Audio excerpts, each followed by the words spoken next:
Brain stroke এই শব্দটা আমরা অনেকেই শুনেছি, কিন্তু আসলের ভেতরের গল্পটা খুব কম মানুষই জানি।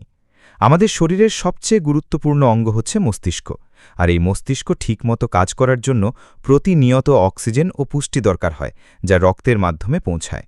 এখন যদি কোনো কারণে এই রক্ত চলাচল হঠাৎ করে বন্ধ হয়ে যায়, তখনই শুরু হয় বিপদ। চিকিৎসা বিজ্ঞানে একে বলা হয় ইস্কিমিক স্ট্রোক, অর্থাৎ মস্তিষ্কে রক্ত না পৌঁছানোর কারণে কোষগুলো ধীরে ধীরে নষ্ট হতে থাকে। অন্যদিকে যদি মস্তিষ্কের ভেতরে রক্তনালী ফেটে রক্তক্ষরণ হয়, তখন সেটাকে বলা হয় হেমোরেজিক স্ট্রোক। এই দুই ধরনের সমস্যাই মারাত্মক এবং দ্রুত চিকিৎসা না পেলে স্থায়ী ক্ষতি, এমনকি মৃত্যুও হতে পারে। আজকে আমি স্ক্রিনে যে রোগীর স্ক্যান দেখাচ্ছি, সেখানে আমরা একটি ছোট ইনফার্ক্ট দেখতে পাচ্ছি। ইনফার্ক্ট মানে হচ্ছে মস্তিষ্কের কোনো একটি অংশে রক্ত না পৌঁছানোর কারণে সেই অংশের টিস্যু ক্ষতিগ্রস্ত হয়ে গেছে। এই অবস্থাটাকে আমরা সেরিব্রাল ইনফার্কশন বলি। এই রোগীর ক্ষেত্রে আরও একটি বিষয় লক্ষ্য করা গেছে, সেটি হলো ক্যালসিফিকেশন। ক্যালসিফিকেশন বলতে বোঝায় মস্তিষ্কের ভেতরে কোথাও ক্যালসিয়াম জমে শক্ত হয়ে যাওয়া, যা সাধারণত পুরনো আঘাত, সংক্রমণ বা দীর্ঘদিনের কোনো রোগের কারণে হতে পারে। একজন মানুষের মাথায় রক্ত চলাচল বন্ধ হয়ে যাওয়ার পেছনে অনেক কারণ থাকতে পারে।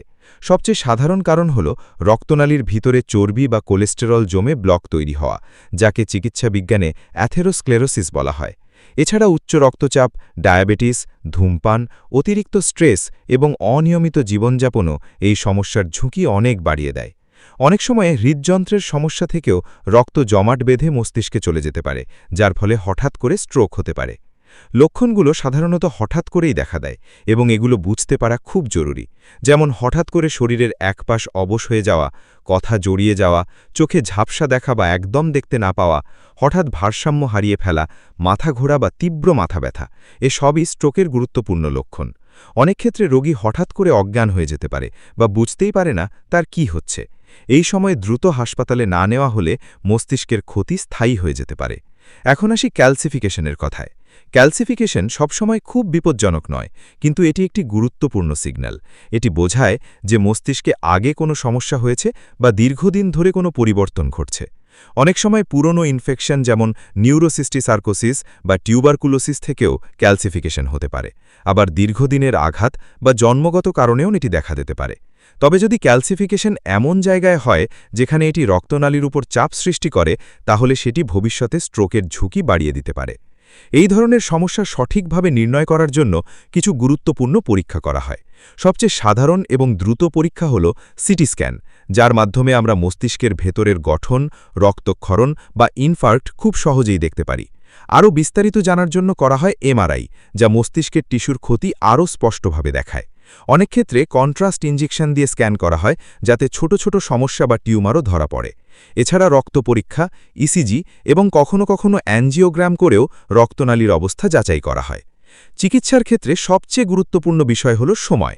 স্ট্রোক হলে প্রথম কয়েক ঘন্টা খুবই গুরুত্বপূর্ণ, যাকে গোল্ডেন আওয়ার বলা হয়। এই সময়ের মধ্যে সঠিক চিকিৎসা পেলে অনেক ক্ষেত্রে রোগী সম্পূর্ণ সুস্থ হয়ে উঠতে পারে।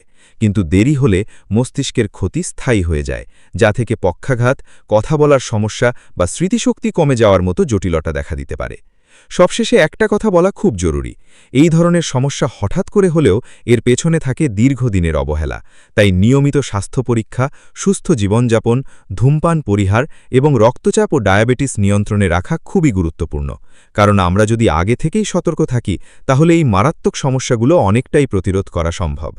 আজকের ভিডিও থেকে আপনি যদি একটি জিনিস মনে রাখেন, সেটি হলো মাথায় হঠাৎ কোনো অস্বাভাবিক লক্ষণ দেখা দিলে দেরি না করে দ্রুত চিকিৎসকের শরণাপন্ন হন। কারণ মস্তিষ্কের প্রতিটি সেকেন্ডই মূল্যবান, আর সময় মতো পদক্ষেপই পারে একটি জীবন বাঁচাতে।